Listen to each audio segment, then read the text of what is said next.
I just published a blog on my website last night, thanks to my publisher and editor, Terry Ryder, who also did the cover and graphics, and has won awards for it, Top Reads Publishing. But it's on the website. There were actually 29 women in the American history who have been nominated by a national party for the president. They ran in 36 elections, 7 of them being renominated next election.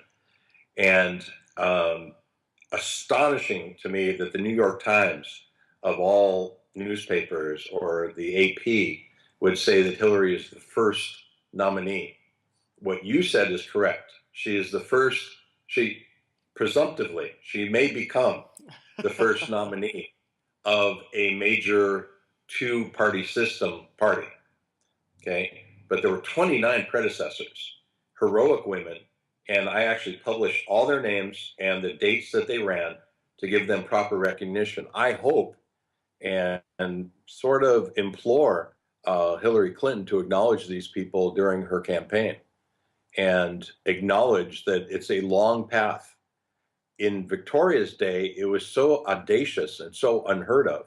She was the first, that she was castigated and demonized. They literally put portraits of her with devil's wings and called her Mrs. Satan.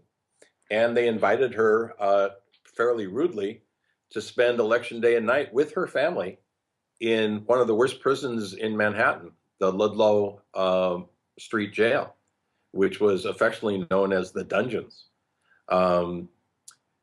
It took a lot of guts for her to do what she did.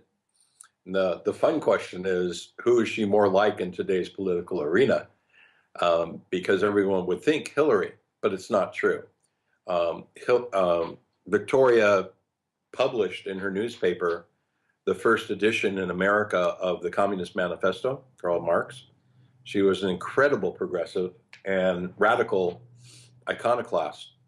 And I think you'll understand that that relates more to a certain male candidate that's running for president right now. It's a tremendous accomplishment. I don't want to take anything away if Hillary ends up getting the nomination. I'm one of those people who believes it's not over until it's over. But I think that,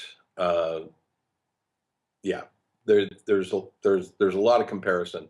I'd like to give you some of the platform that Victoria ran on in 1872 and tell me whose platform this sounds like. Full legal and social rights for women, equal pay for equal work, regulation of and splitting up of monopolies, particularly the railroads, end political corruption by purchasing influences, 8-hour workday with a living wage, universal health care, establish, in this case increased modern day, direct taxation of the wealthiest, abolition of the death penalty, welfare and vocational training for the poor, and the opportunity to elect the first woman president.